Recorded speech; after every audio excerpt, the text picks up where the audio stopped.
Саяны уул уурхайн биржийн тухай хууль бол нүүрсний хулгай 2 дугаар ангийг хийя гэдэг ийм хууль орж ирсэн. Сая оруулж ирсэн Монголд өөрчлөлт гэсэн үг юм. Тэгэхээр би өөрөө яг энэ байр сууриа бүлэгдээрээ илэрхийлсэн гэсэн үг. Тэгэхээр энэ та дэмжихгүй л гэсэн үг юм байна тийм үү?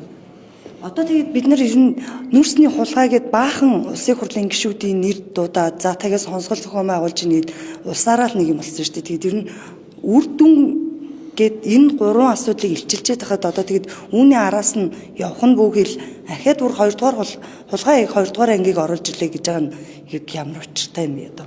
Би тэгээ хэлсэн шүү дээ. Энэ засгийн газар нүүрсний хулгайтай тэмцэх улс төрийн зориг легитим байдал байна уу? Энэ нэвтрүүлгийг нь одоо тэр аптек гэрээг хамгийн том нүүрсний хулгай аптек гэрээг хийсэн Амундра гэж хүн засгийн газрын PR хийгээд суугаад байна гэдэг чи юу гэсэн үг юм бэ? Мөн үү?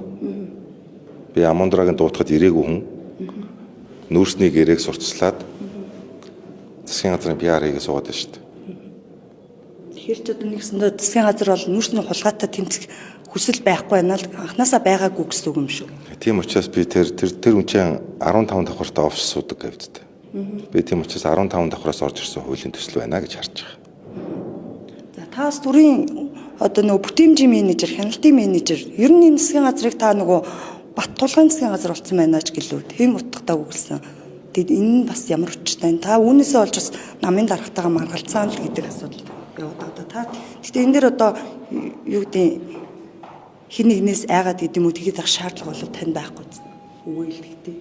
Нэрийг одоо тухайлбал дуртахаас хин та мэдгүй би тийм хүнээс айдаг царайтай. Тий. Одоо хариуцлага надаас нэхэд идэг шүү дээ манай хүмүүс. Хөгжлийн банкны сонсгол хийлээ. Нүүрсний сонсгол хийсэн. Энэ хулгаануудын илчилсэн үнээс хариуцлага нэхэд идэг. Хэн нэхэд вэ? Дандаа замхруулах орлого гэдэг тийм үү? Хариуцлага нь яг хууль зүйн хариуцлага хэн тооцдог юм?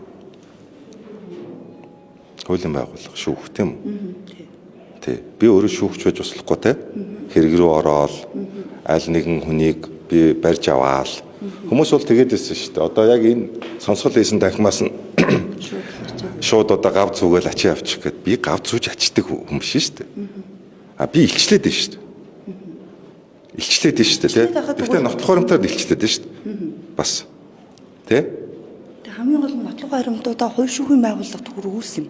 Хүргүүлсэн үстэй. Одоо би одоо дахин одоо хүмүүс яриа л гэдэг. Одоо би одоо тухайн үед нь хэлжсэн 1600 хуудас одоо яг энэ шинжээчийн төгөлдөр нотлогдсон баримтуудыг хууль хяналтын байгууллагууд одоо хөрвүүлээ. Одоо миний цахим орчинд өөрийнхөө тэр постыг хийсэн тэр албан бичгтээ тэр бичиг нь одоо хүртэл байж л байгаа. 24 оны 1 сарын миний одоо постыг харах юм бол тэнд байж л байгаа.